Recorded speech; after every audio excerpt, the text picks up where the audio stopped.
Hello and welcome. This is the All 12 Signs video series for Pluto entering into Aquarius. This is the second out of 3 ingresses Pluto's going to make. This is happening on the 20th or the 21st of January, depending on where you live.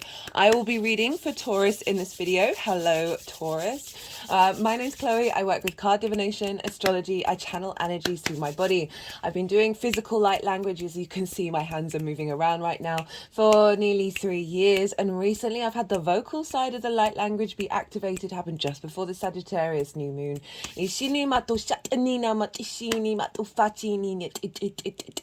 Both of these things are drawing in energies from different dimensions to help us heal, help us clear stuck energy, and open up portals to source to get us in alignment with our soul's frequency in this incarnation. Even if you're not consciously aware of what's going on, I'm still integrating the vocal light language. Sometimes I'll get some words in my head linked into what's coming through, but a lot of the time that's not the case at the moment. And as I said, even if you're not consciously aware of what is going on, it is still activating energies in your light body, helping clear blocked energy there.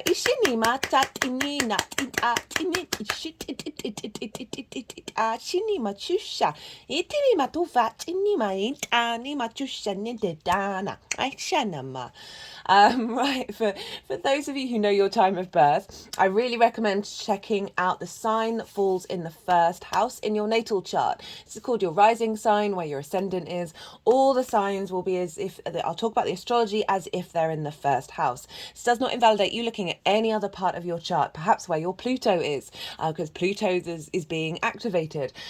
So look to wherever that sign falls in your natal chart. Look to the house that it's in, the themes of that house, and apply those themes to the messages that come through. Right, I'm keeping this introduction short and sweet, and then I kick off and read for Taurus. Taurus. Taurus rising. Right, for those who didn't catch the introduction, I've been channeling physical energies through my body as a form of light language for nearly 3 years. Very recently, I've had the vocal side of the light language get activated. They've been quite insistent in this transit coming through. And so even if you're not consciously aware of what's going on, all of these movements and the sound frequencies are all helping clear stuck energy in your light body, help bring in activation codes to get you in alignment with your soul's frequency in this incarnation. I'm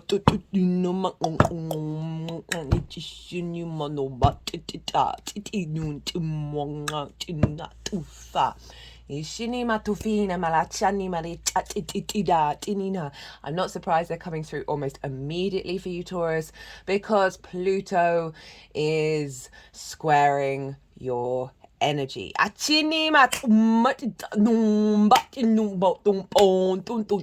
this transit of Pluto in Aquarius. The fixed sign readings, they've been a lot. So Pluto moving into Aquarius on the 20th or the 21st of January. This transit and what I'm reading for is from then until Pluto then dips back into Capricorn, and that's happening on the 1st or 2nd of September. So we've got about 8 months here of what we're working with in this transit. So I'm going to be pulling cards for that. I'm going to be talking about the astrology and sort of the main themes that are showing up for you, Taurus, in particular for Taurus rising. Now, if you don't have a Taurus rising, look to where Taurus falls in your natal chart. Look to the house that it's in and the themes of that house. We want to apply those themes to the messages that come through. Say you've got Taurus in the 9th house, which is about your perspectives and faith and learning and teaching. So those themes you'll want to apply to what comes up in the cards and what in relationship to the astrology. So as if that Taurus energy of the 9th house with those themes, so you've got a Taurus sun there as well. The themes of the sun, the vision, the clarity, the purpose. Any astrological points, maybe your midheaven of where you're headed in terms of your career. All of that energy and meaning has now all moved to the first house. So where I talk about other houses in relation to where Pluto is, where Saturn and Jupiter are, that's still going to have the relevance of those themes, and those houses are still going to apply, but to the themes of your 9th house.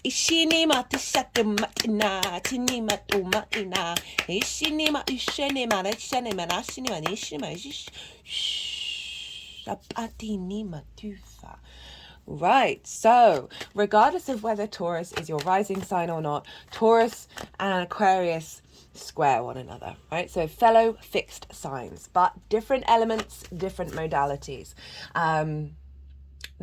Different different elements and different yin yang duality, but the same modality. So you're both fixed. I do apologize. And this is an aspect, it's a 90-degree angle, and it's ruled by Mars. Mars can bring about conflict, drama, frustration, winning at all costs, right? If these things do crop up during this transit, use them as tools to understand, what does conflict mean for you? What are you willing, what truly deep in your core do you stand up for? Do you need to win at all costs, i.e. beating everybody else, or can you win in a way for yourself that isn't impinging anybody else's journey? The other side of a square. So this is a hard aspect, and hard aspects usually involve a little more hurdles to jump over in order to activate the goodness. The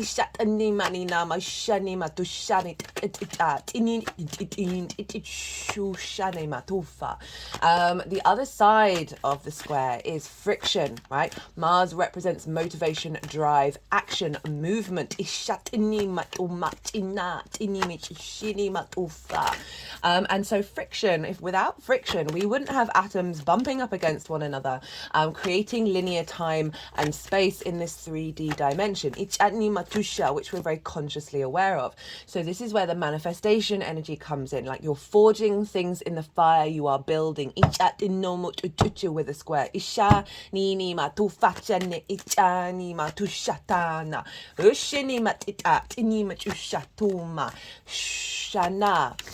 So Pluto is now moving into Aquarius, which is then going to square your Taurus energy. So this is constant transformation in action, right? Things being forged in the fire. It's a very, very powerful transit. For Taurus rising, this is happening on an angular house. So this is happening in your 10th house for Taurus risings. Your 10th house is your life purpose, the thing that magnetizes you and pulls you forward. It's also linked into the career. Career can be a life purpose, but it also can facilitate your life purpose. Say you want to build the most beautiful underwater pool with a multitude of an ecosystem and life in it, right?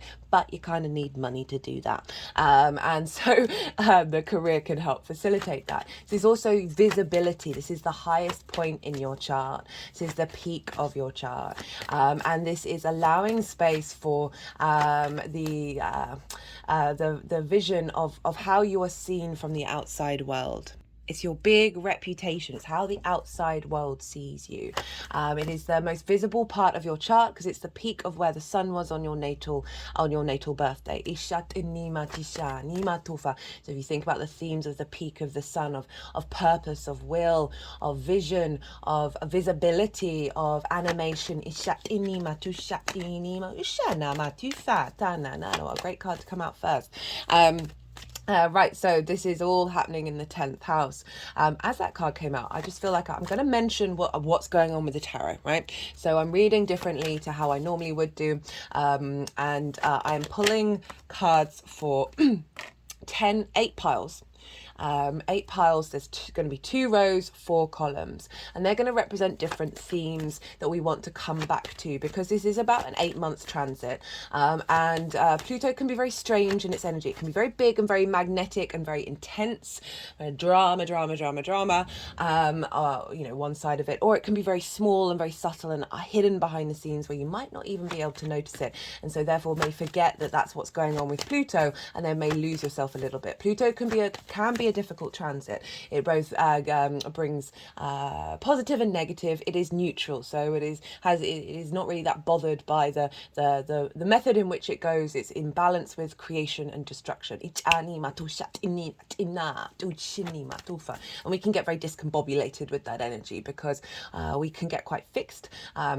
We can find change difficult, right? We certainly find our acceptance of death to be a difficult thing. I certainly, there's so many studies that have come out now that psilocybin therapy around making peace with death generally just makes people very happy. Because we're not holding on. And Pluto can bring out that side of control, obsessiveness, possessiveness, because we get so possessed with life.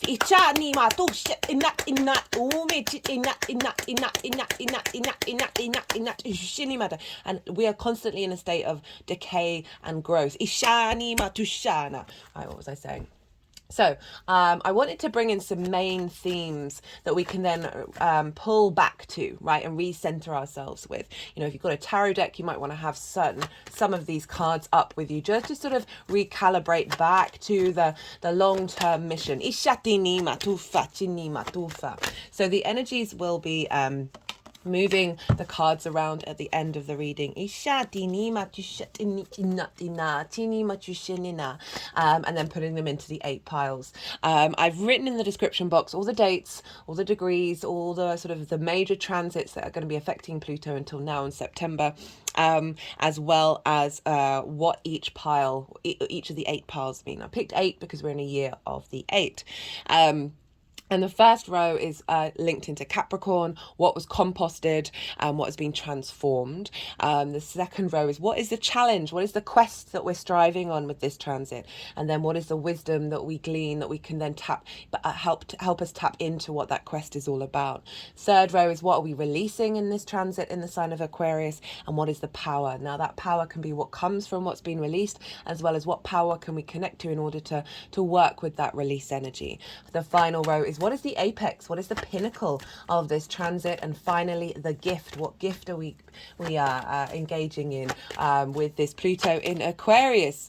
So 10th house energy. Let's talk a little bit more about Pluto. And so, as I was saying, Pluto can bring up some really intense energies that can consume you and take you over. And these can these all lead to transformation, but I'm gonna highlight them just so you're aware of when these things do crop up, to be able to take that step back to get some perspective. Oh, speaking of perspective, I've done a collective reading for Pluto in Aquarius. I did this last year when Pluto entered into the Aquarius for the first time in 200 years, but there's so much in there that's still relevant. I talk about the mythology of Pluto and Hades. I talk about the planet itself and how we can connect to all the meaning in the astrology and see it in the mythology, and actually also see it in the planet as well, which is fascinating. I talk about Pluto in Capricorn and what I felt has been sort of the takeaway from that, and then what collectively is going to show up in the sign of Aquarius. So if you want a deeper understanding of what's going on with Pluto in Aquarius, I really do recommend it, especially for you Taurus, because this is squaring your energy, right? And as I said, squares ruled by Mars, right? So it's not a sextile, it's not a trine, which are Jupiter and Venus, which is more soft and easy flowing. This is big manifestation, but activation, and can cause butting of heads, right? And it's really useful to sort of know that, because then you can be like, okay, why is this conflict showing up? Oh, because there's a square. What is the other side? What is the other frequency of this conflict? What else is it bringing in? Rather than sort of getting embroiled in it. So yeah, this is squaring your Taurus energy wherever Taurus is in your chart. So this is, yeah, you might want to go check that out. Right, so Pluto is linked into intense, innate, embodied power. It's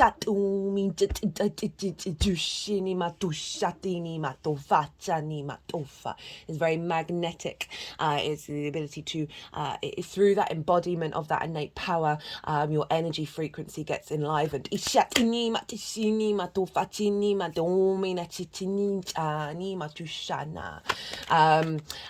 So Pluto is linked into the dead, right? The ancestors. A lot of resources and riches can come up from a Pluto transit, of connecting to our ancestral lineage, both blood and soul lineage. It is also, it's linked into 7 generations, because that's about a Pluto cycle. And really allowing a clearing of 7 generations of restrictions and limitations. And freeing up a lot of energy. One of the key oracle cards that came up is the karmic board clearing, right? So a clearing of those cycles. Speaking of which, there's a lot of oracle cards here. I will be doing a oracle card reading after I finish this transit series. So you might want to go and check that out. This is where I just get a bit more information about what's going on with Pluto in Aquarius from different decks rather than just the rider way. So there's the element of that which is deep and hidden beneath you, and there's the id energy, right? The id is actually one of the main components of what influences the ego, and these are the things that are so far into your unconscious space that you have no conscious awareness of them, and you may see this in your actions, in your impulses, in your primal needs, and this can or where needs have not been met, where we can then exaggerate the need for that. These all can crop up, and you'll see it via inflated ego, right? And this desire to control, to possess, to obsess over something. Also taboo energy can come up with Pluto, and all of this is wonderful lessons to sort of bubble to the surface and go, okay, well, this is not to do with me, but do I want to be attached to it? How do I compost it, right? The cycles of life, death, and rebirth. That is Pluto in a nutshell. Energy doesn't disappear. It gets transformed into something, right? So how can I transform this energy? Sit in meditation, I find. If you got a lot of these difficult energies showing up, especially in the sign of Aquarius. For me, Aquarius and Pluto is all about a transformation of our understanding and an enhancement of being made big of sound healing. Based off of frequencies. Aquarius is the collective air sign, right? So frequencies, universal truths. And so bringing in vibrational frequencies to get us attuned to this 3D existence and co-create with the 6D.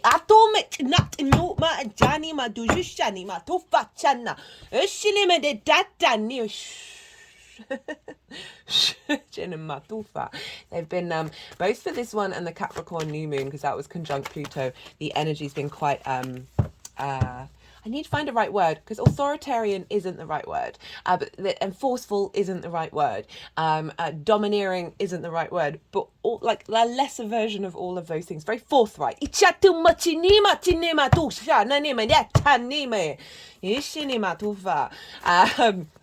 So what was I saying? Oh, yes, meditation, right? So we can lose ourselves in the intensity of Pluto, right? And so allowing, is not denying that intense emotion, but with Aquarius, sort of very utopian energy, it's looking to the future. There's an element of detachment because it's ruled by Saturn. So finding that inner peace, that inner detachment from your immediate sensations, but without denying them. You can hold space for both.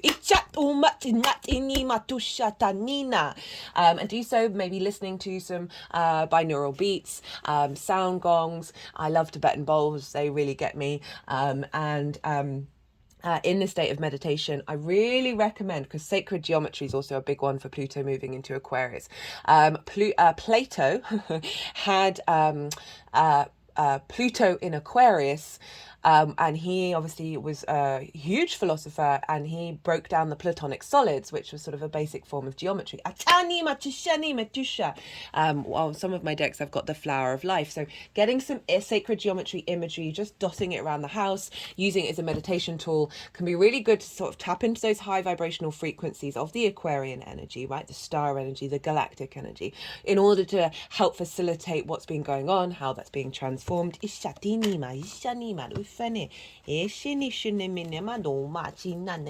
I've also was very beautifully given a sacred geometry deck at Christmas, and I've used it here for the first time on this channel, and those cards will come up in the oracle reading. So yeah, I've been saying that to everyone, is to sort of tap into that energy if you're feeling overwhelmed, right? Also with Aquarius, with this big transit in Aquarius, you've got to be mindful of what's going on in Leo, right? If you've got any Leo energy and if you do, recommend checking out the Leo reading of we want the opposition to be in balance. Leo rules the heart, right? So operating from a heart space, your heart's frequency is the most powerful thing. So making sure that these high universal truths that you're seeking and contemplating, that you're striving for, right? That Pluto is transforming, a very egalitarian, very utopian energy, but can be very detached. It's this really broad perspective of zooming out and being able to see very far. I find the angelic frequency feels the closest to the Aquarian energy.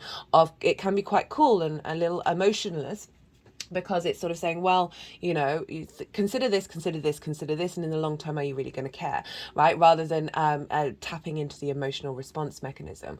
But it's done with unconditional love, right? Of wanting you to be free, and not held down by superfluous energy. However, right, that can get too detached. So we always want to go back to that heart space, laughter. I'm going to be talking about that, and play in the Leo full moon that's happening not long after this ingress. It's next week, which I'm loving that we're getting that straight away. After the ingress. So look to that Leo energy, and that is in your home, your roots, your foundations, where your ancestors are, your blood and soul lineage, right? So you've got Pluto, I'll talk about that in a second. It's your parental figures, it's your roof over your head. So finding some joy at home, finding joy in your foundational space, shining that light really brightly with this Pluto transit. So Pluto's in the 10th, right? Your career and your life purpose, transforming what that means to you. There may be it's also linked into bosses, so there's a potential of power struggles with bosses coming up, as well as clearing away blockages around your career and your life purpose, bringing you power and magnetism and a deepening of an understanding of the cycles of time that then facilitate working with that fundamental of the universe, destruction and creation, and the neutral in the middle, which is Pluto. Pluto is very neutral. It's like, it is what it is. Of really, and the reason why so much intensity comes around Pluto is because we find it really difficult to access that frequency. And it's opposite your 4th house of your roots and your foundation. So really, you know, tap into that meditation of calling to that Leo ancestral line to help boost the transformation of what Pluto's doing in your 10th house. Things may fall away, current roles, current life choices, life purpose, a certain frequency of how you're visible. All these things are going to get composted potentially, and I just say this to highlight it in case you sort of these dramatic things may happen and you're like, oh my god, what's going on? Just bear in mind that energy is going to get transformed into something else.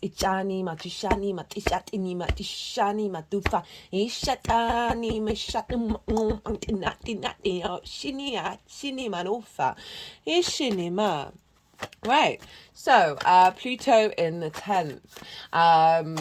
Yeah, just a lot of energy being drawn there in order to be transformed. Pluto brings us a real sort of primal, instinctive power, right? So this is right underneath all of the preconditioning, accessing that soul's power in where you're headed, right?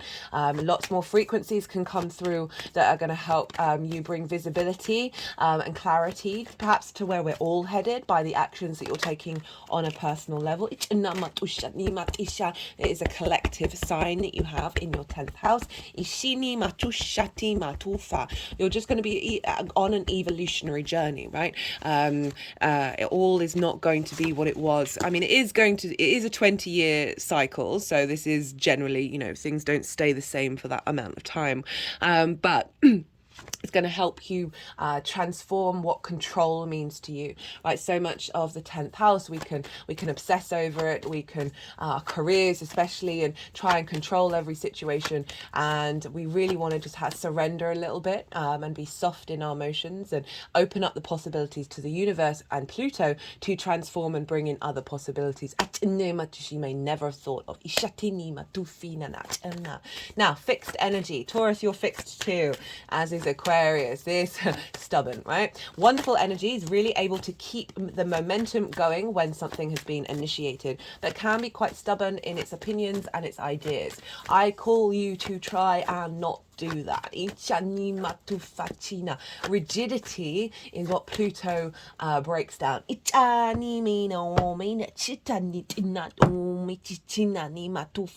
I said, right, with the planets, we want to honor the key representation of the fundamentals of the universe that they represent. Creation and destruction, the cycles of life, death, and rebirth, the continuation of existence. That will be pulled down and raised up again. Now this is squaring your ascendant, Taurus rising.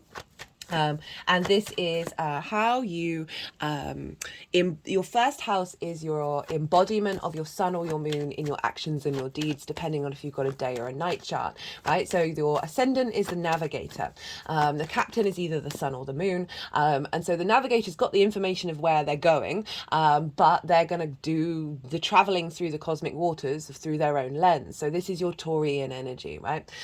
In the rising sign, and this is your body, your appearance, your character, your sense of self, and often how other people see you. Now, Pluto is obviously squaring that. So you are now in a constant state of manifestation and transformation around your embodiment of your life purpose.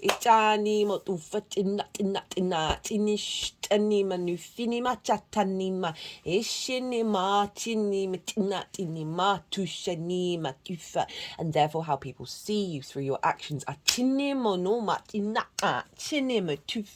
Very, very powerful. Again, if you start getting a bit of, I mean, obsession can be a really great skill, right? But always do so with laughter, right? Try and laugh at yourself while you're doing it and not get too swamped into it, because Pluto can mean just this desire for constant transformation, and that sometimes we need those moments of stillness, we need those moments of laughter in order to integrate. Now let's talk some astrology. Okay, so we have so Pluto's in Aquarius, which means we want to look to speaking of which, Pluto will be moving into the sign of Aquarius with the sun at 0 degrees. That's going to be happening late in the evening tomorrow, the 20th, early in the morning on the 21st. If you're watching this after the event, just look back around that time, so like in the night on the Saturday and during the day on the Sunday, to see what clues you may get. Because when a planet enters a sign, it's very loud, and we can often get hints and clues about what's going on for the rest of the transit, but it's doing so with the sun, which is bringing vision and clarity to this, and a sense of purpose. And the moon is over in Gemini at that time, so I love this for various reasons, which I'll get to later, but particularly because the moon is our intuition, where our needs being met, but Gemini is very playful. It's able to pick up lots of different information, hold lots of different ideas without limiting itself. And what I feel is like your moon is picking up this energy of intuitively being able to tap into the information that it needs in order to facilitate the clarity and the vision and the purpose of this transformation. Same day, Mercury has gone beyond its retrograde cycle, right? So it's gone beyond it will have gone beyond the degree that it started its retrograde at. And so this is marking the new chapter when it comes to Mercury in the sign of Capricorn, which is activating this desire to commit to things long term is seen in the way that we communicate and bring information into our lives and bring flow into our lives. Right, so that's the astrology of the day. But right, so Pluto in Aquarius. Aquarius is traditionally ruled by Saturn, and so we always want to look to where the ruler of a sign is, because it's influencing what's going on with the signs that it rules. And so Saturn is over in Pisces, is having an influence on Pluto, and will do so until February 2026. So it's going to dip into Aries for a little bit, but then come back into Pisces. So for the majority of the next 2 years, we're going to be Pluto is going to be influenced by Saturn being in Pisces. I've done 3 Saturn in Pisces series. So just in general, it's always good to sort of figure out, what does Saturn want?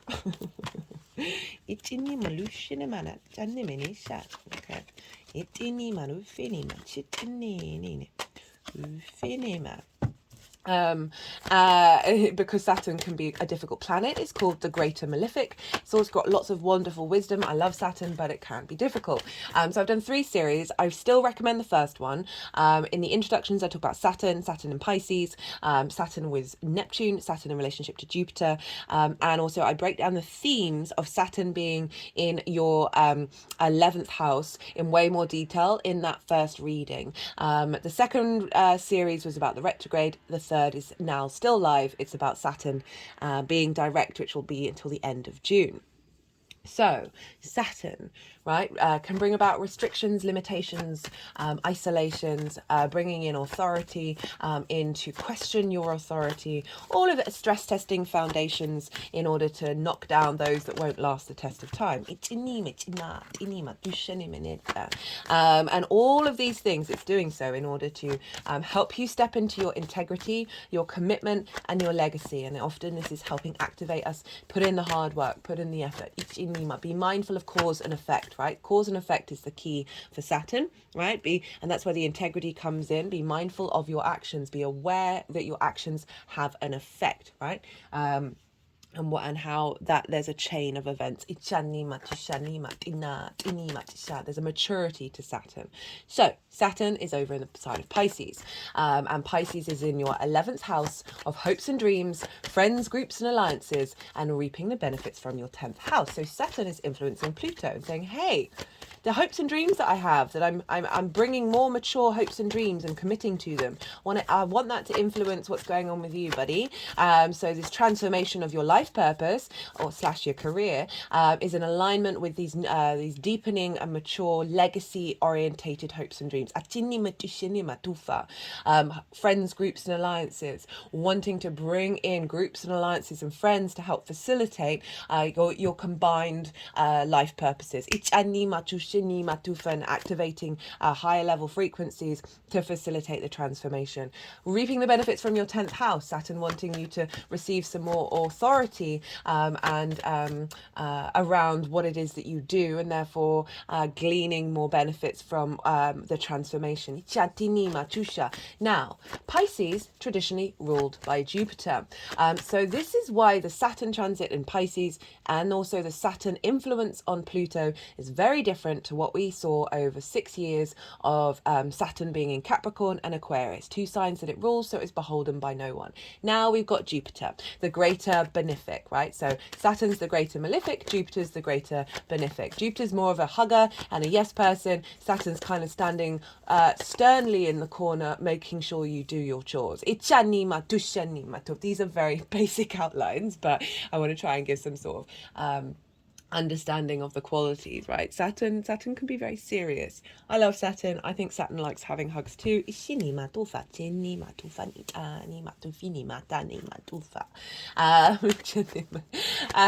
so Jupiter, the sense of wisdom, expansion, generosity, joviality, bringing together in order to expand and create abundance, luck, generosity, wisdom, faith, all of these things Jupiter represents. And Jupiter is in your sign, Taurus. Hello.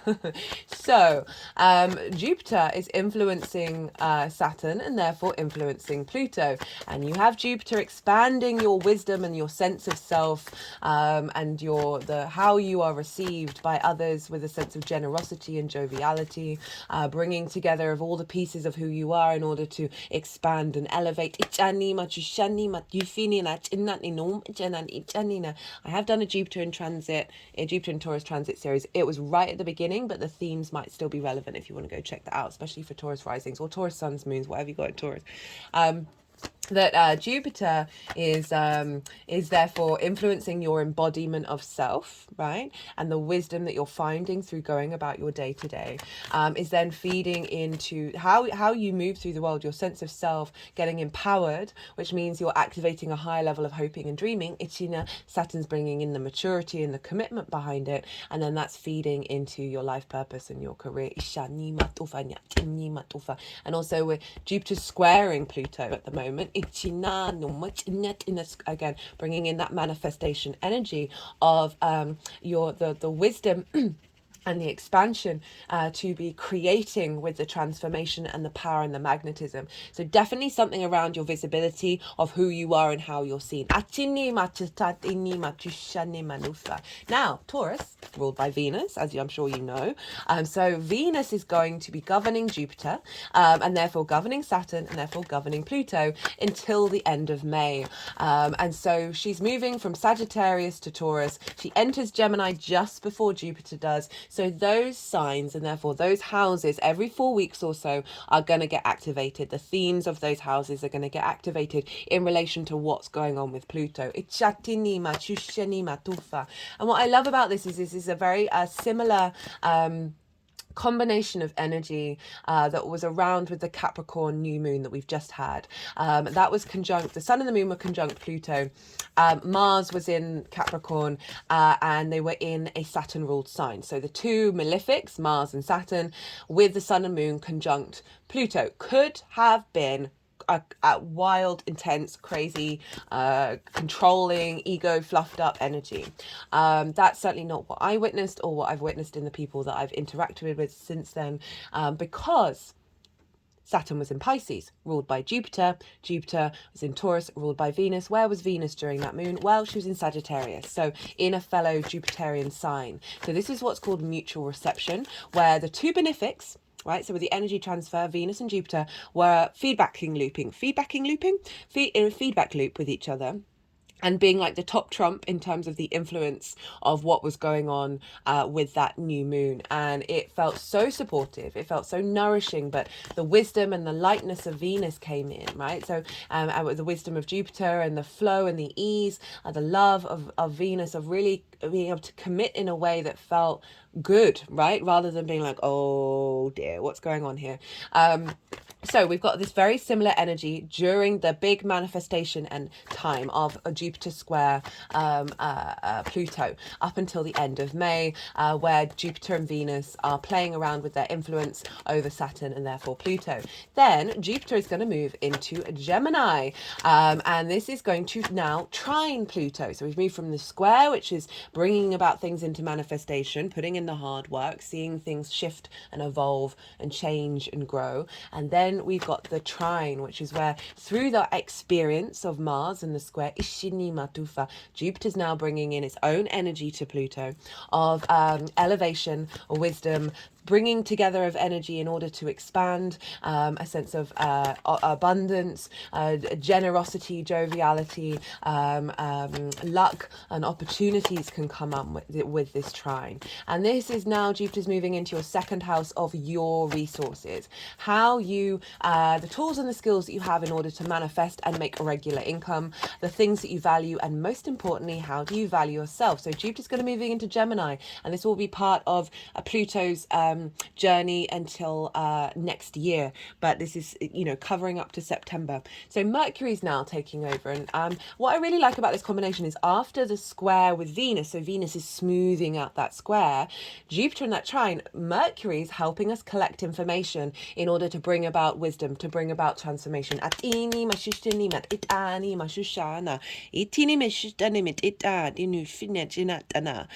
So Mercury will be moving from its Taurus to Leo during that phase, so those houses will then get activated. I've written these in the description box. I know it's a lot of information, so do go check that out.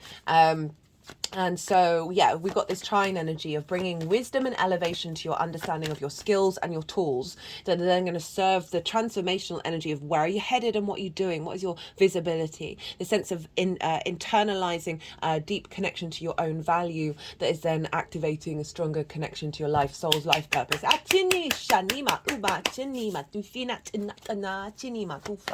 Gemini is very playful energy. There's able to collect a lot of information and play with it. I love Gemini energy. It really helps facilitate magic in the brain because there's an element of having a fraction of boundaries and then letting sort of chaos energy come in order to for the universe to bring in different possibilities that aren't necessarily linear.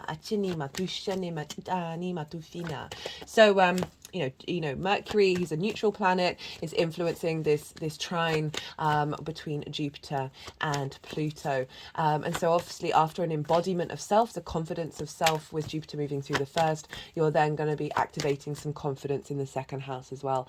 I will be doing a Jupiter in Gemini transit series, breaking down the main themes that will come out at the end of May. But yeah, so this is all linked in together. Right. Meanwhile, South Node in Libra. So when Jupiter is in Gemini, we're going to be getting a grand air trine. So Libra for you is how you work, right? How do you embody your skills and tools and resources? How do you figure things out? The lens in which you do so. It's all about health and routines. And so we've got this combination of the tools, the resources that you have, how you utilize those resources and where are you headed with them. And Pluto bringing in some magnetism and power. Look to where your Pluto is. Because the house that it's in, the themes of that house are going to get activated with this transit, which is going to make it a bit more personal to you. And I keep forgetting to mention but essentially Saturn cleared the way of a lot of difficulties in the sign of Aquarius. Because Saturn pulls down foundations that don't serve you, right? And so you've come out of that Aquarian energy feeling a lot stronger, and now Pluto is really going to be able to facilitate, and you're not necessarily going to get knocked off your perch in the same way with this energy. But if you do a bit of meditation, do some breathing, focus on some sacred geometry and see what comes through. You don't even have to be conscious of it, but just giving yourself that space to breathe can help step you out of the intensity and not let it consume you. Right, so that's pretty much everything that I'm going to say. They're still shuffling, so how many cards are there? 1, 2, 3, 4. Well, there are 8 cards.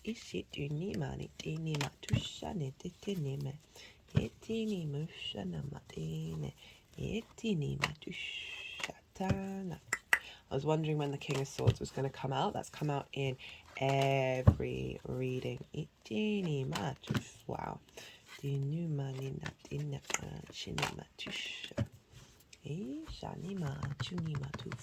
Right, I'm going to go quiet, consciously quiet anyway. The energies are going to move through me. They're going to move the cards around. They'll then put them into the 8 piles, and then they'll do some physical and vocal light language as well. And then at the end of that, I will bring the tarot back into the astrology. I call you to soften your mind as well. You just had loads of information, right?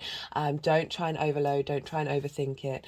Just let that all unsettle in your unconscious, and then see what intuitive hits are coming up for you in relationship to this transit that's taking us up to the beginning of September. Hello, Venus.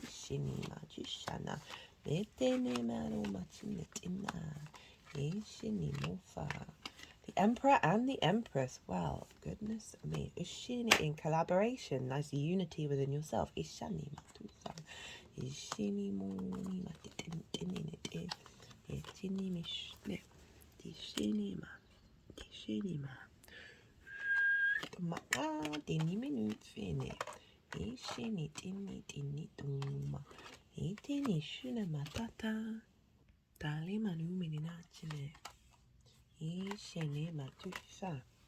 이시니우메나 이티나 이노마티나 이니마니모 아치니나 디노파티타니 담마틴타니 뽕아이니마 디니마 두피니나 티니티나 이치니마 두피니 이타니 노마티나 이나 무샤니마 라샤니마 이티니 모티나 아티니 이티니 슈쉐니 이시니마 루파 이시니마 티니나 이티니 모토파네테네 이티누미나 이티누 이친나 공만이나니나 이시티니티나타니 찌찌짜니 니라라마니나 이따나 이티니마 이티니미티니마 이샤나 이샤니티나마 따나 이티니마 쉐네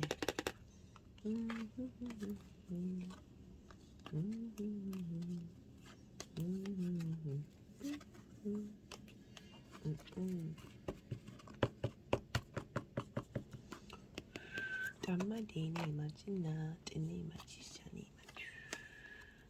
아니마 유샤 이티니마리나 찐나 에티니 에테네 쥐페네 찐나 에티니 무페니 에테네 마치나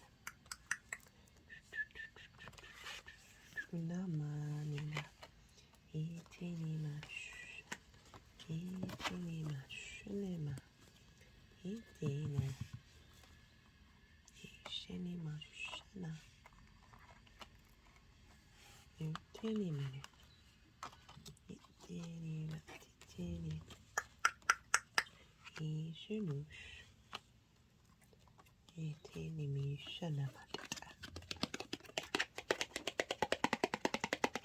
니타네 마치타니 마티니 이나 이티니마 도미나 이나누메티나 이시니마 슈시니마 티샤니마 티티니 이샤나마 이나노미나 샤나마 덴나마 샤니마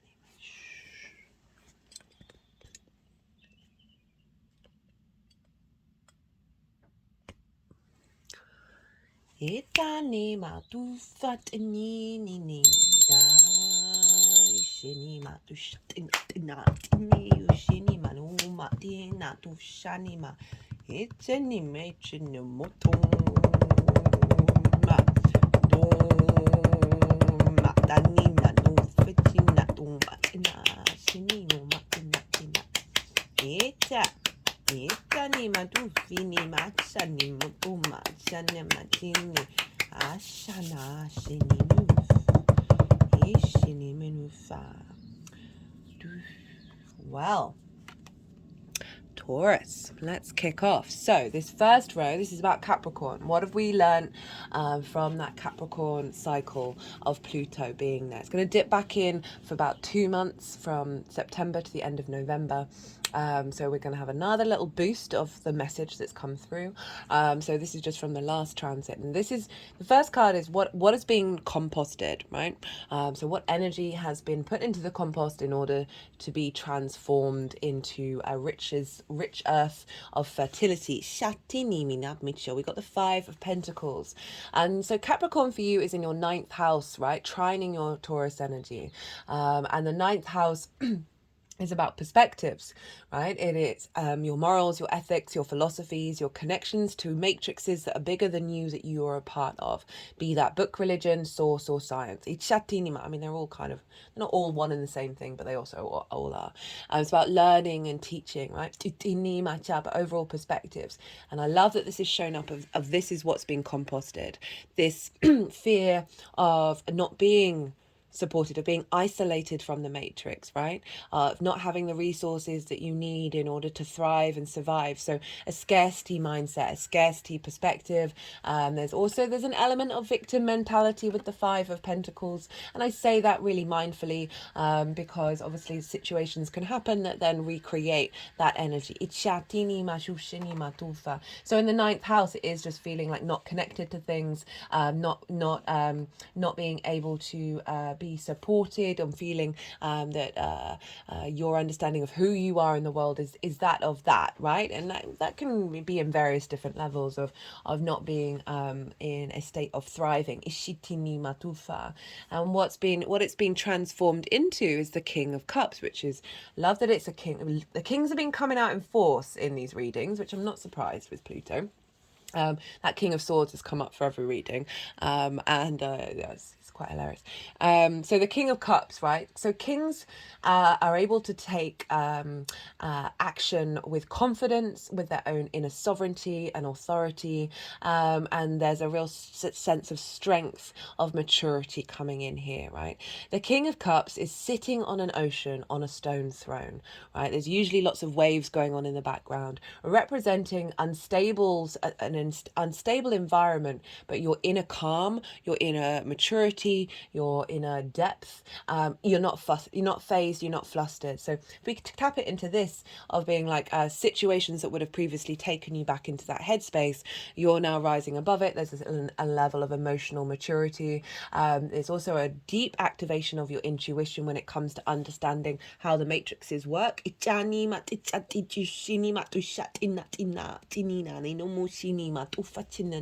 and understanding your sovereign place within them. It's very creative energy, the King of Cups, very intuitive, and as I said, with emotional control. So really allowing pathways to come through that are emotionally grounded, that are going to create perspectives that bring about new pathways of creativity. Okay,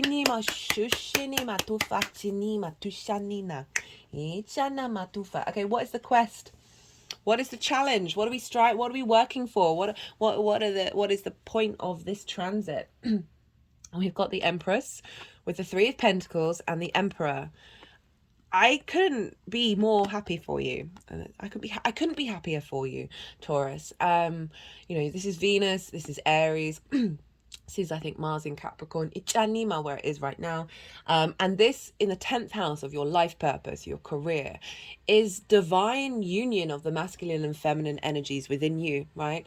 And being able to create something that is beautiful and long-lasting through collaboration. There's so much I can say about these three cards, right? Venus wants you to feel good in the 3D world. The Empress wants you to feel good and fertile and abundant in the 3D world. The Emperor wants you to act with wisdom, maturity, but also independence of your own inner sovereignty. This card is about mastery and collaboration, right? This figure is at a point where they're comfortable, they know what they do, they're constantly learning, but there's this point of mastery where they're doing what they need to do for them. It's not about what the outside world thinks. And by doing this, you then draw towards you frequencies that have other skills in order to create something beautiful and long lasting together. Here it's a church. And so there's this element of both an internal collaboration between these energies in order for you to create something long lasting, and a transformation certainly very far away from that Five of Pentacles, because obviously the transits, your perspectives, right, in the 9th house affect what's going on in the 10th.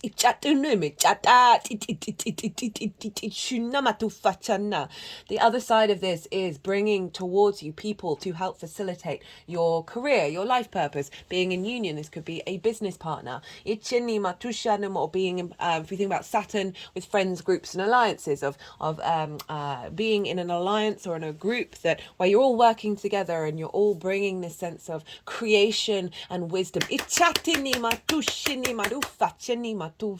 But we're dealing with the first and the second house with Jupiter, right? Your embodiment of self, and then Gemini of the skills and the tools that you have in order to manifest in the world. And this feels like what's happening here with this square to your first house is big manifestation energy to get you into alignment with higher frequencies that's bringing in fertility, abundance, and wisdom. Now, the wisdom to look to the wisdom to look to for this quest, for this challenge, right? We've got the Eight of Pentacles and we've got the Strength card. So we've got that Leo energy that I was talking about before. And the Eight of Pentacles is whistle while you work. This card is getting on the way to mastery, right? Even though 8 comes after 3, doesn't matter. This is enjoying the process of refining what it is that you want, right? That transformational process of what's going on in the 10th house and how you embody it in your actions and your deeds, of really taking great pleasure to refine something rather than move on to the next, right? So there's an element of whistle while you work, of putting in the dedication and the effort and the action to manifest. And we've got the Strength card. So this is Leo. So that's going back to me saying find joy in your heart space, in your private life, in order to not get too obsessive. Obsession, as I said, healthy in everything in moderation, including moderation.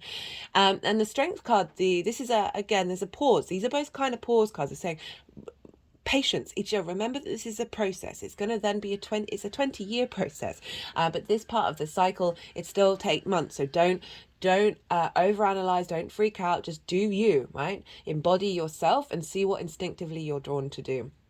And the Strength card, again, is sort of about a union, right? A union between our higher cognitive mind and our instinctive animal body. And this is only able to be in union through love and kindness. This figure isn't trying to dominate the lion. It's giving it love, right? And kindness. And again, that's tapping into what I was saying.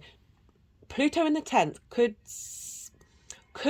amplify a sense of control, a sense of domination, and always come back to how can I tap into my innate power without controlling everybody else, without shrinking anybody else's energy. And it's always going back to that love and kindness, and realize that you're in this state of alchemy, and that you have a great inner strength at your foundational space in order to go through this transformational process. Right. So we have what is being released, and we've got some intense energy. You've actually got 3 5s, which is quite something. We've got 2 more 5s here. We've got the 5 of Swords, 5 of Cups, 10 of Swords, the Tower. This is big energy, right? It's difficult energy, but these are things that are being released and composted, right? 5 of Swords is kind of like for me, out of all the cards in the tarot, this is the one where I'm like, oh, it just makes me feel uncomfortable, because for me, it represents the difficulty and the pain, the emotional pain that I feel looking out in the world, of the bully in the room, the victim, the conflict, winning at all costs. But at what cost? This figure here has won, but they've won the 3 of Swords, which is heart, discord. You think about the 3 swords in the heart. So often trauma begets trauma. The bullies were bullied by parental figures, and the victim mentality can be a very seductive feedback loop. So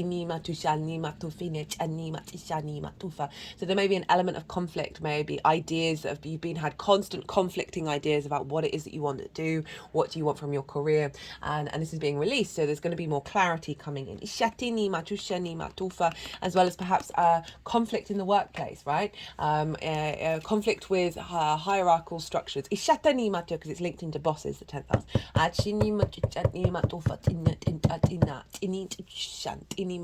Perhaps certain paths have had dominance because you're recreating early year issues as well as ancestral issues and past life issues, where you're in this loop of this, or a certain construct, an idea and pathway has won over, but it's actually inherently causing you heart disease and heart uncomfortability and discordance in nature, and that is being brought out.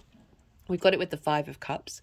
The 5 of Cups is about grief, right? And it's looking at the 3 of Cups that have fallen over. And the 3 of Cups represents sort of flow, being with like-minded people, being in union with one another, abundance, celebration. And this figure is looking at that and saying, oh, I don't feel like I'm in flow. I feel like I've lost that. There may be a situation that has shown up in your past that you felt like your career or your life purpose hasn't gone in the way that you wanted it to. Grief is a very natural experience to feel, but sometimes we can get stuck in that energy rather than turn around and see that the Two of Cups are there, which represent union of self, of with the other, of with your career, with your life purpose. And we've got the Two of Cups at the end of this reading of bringing that back into balance. We've also got it with the Ten of Swords, right? Very appropriate for Aquarius energy, swords showing up here. Ten of Swords, very karmic, right? They're all along the spine. We have so much collective trauma, ancestral trauma along the spine, and that's why so many have back problems. It's where our Kundalini energy is supposed to flow, and if it's blocked, then it's not our life force energy, our spirit energy isn't able to activate fully in the body. There's a sense of betrayal, of immobilization, of not being able to take action, sense of being stabbed in the back. Perhaps this may have been at work, or just feeling like perhaps your mind has trapped you from being able to take action in order to facilitate your life purpose. Or certain constructs that people have said to you, especially growing up at early ages, that have distorted your understanding of your capacity to strive towards your life purpose, and how that life purpose may be something completely different and has been blocked by all these different ideas and spells. Now, very interestingly, this figure, see that the hand gesture, it's the same hand gesture as the Hierophant as well as the Six of Pentacles, and this marks a blessing, right? It's two fingers down, two fingers up, marking the duality of that which is underneath the ground, that which is towards the light, Ishina, or heaven or hell, however you want to look at it. Ishina is just the day, night, light, no light, duality. But it's a blessing, right? It's a uniting of the two, being in union, and realizing some difficult situations often have to happen for us in order for us to understand this blessing and bring blessings into our lives, right? So this is all being cleared by the Tower. The Tower, I love the Tower. It's about dismantling what's at the surface that doesn't serve you in order to create more space on these strong foundations. Remember I said about Saturn. Saturn's come along and helped stress test these foundations already, so they're really strong, right? So whatever's crumbling, I've certainly had plenty of Tower moments. I had a massive Tower moment with Uranus in Taurus that I have in the 10th house, and like my whole life fell apart. But I am so grateful that it did. I am so grateful. My soul was so deeply unhappy. And that this Tower, this release is saying, okay, there's a big release. So it's saying confirming release on release in order to bring in this and bring in this. Now the power. So I'm going to talk about how to tap in, things to tap into in order to be at peace with what's going on with the release. Now we've got the Nine of Cups, Queen of Wands, and the Knight of Pentacles. So this is, for me, this is gratitude. This is bringing that sense of abundance inward, despite what may be going on in the world. To be able to laugh, to be able to play, to be able to embody this sense of, I am at peace in this moment, I am grateful for my existence. The more that we do that, the more our cells get in alignment with that.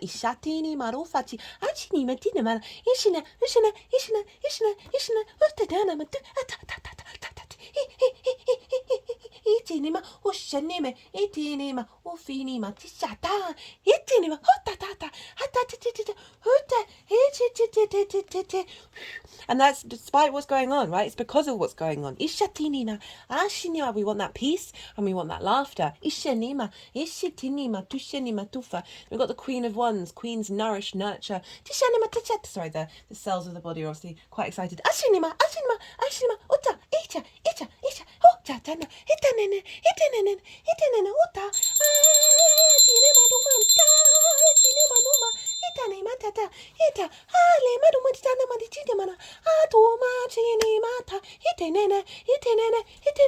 mata ishanata ushani mana ichadina monuma jani matuf atanani dushani na motusha itana maru fachani manina itini meshane menush finimene achatini metufini manchana ushini matufa chana atini manu manidano mana.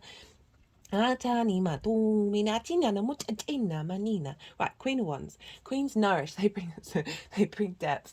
They bring observation, strategy. Bring this deep wealth of embodiment, right? And we need all of that to observe what's going on and really bring nuance and complexity and nourishment to what it is that we're doing, right? This is the Queen of Wands. She's very independent, very creative, obviously very fiery. There's passion here, there's virility here. And what I'm feeling, again, is tapping back into that Leo energy of when these things are happening. They may not happen very loudly, you know. It's going to be various different levels of coming back to the Queen, coming back to gratitude. She's very confident. She knows she's got the sunflower, and sunflowers know where to head to get the light. So it's really saying that your power to tap into is step into that and acknowledge that you are receiving the light that you need in order to bring luck into your life, and bring creativity and nourish this. And with this is Queen of nourishing things in your foundational space. This is bringing the fire to your transformative energy in your 10th house of your life purpose, right? There's a confidence here. There's an ability to move through this and burn that energy up and not feel like it is consuming you.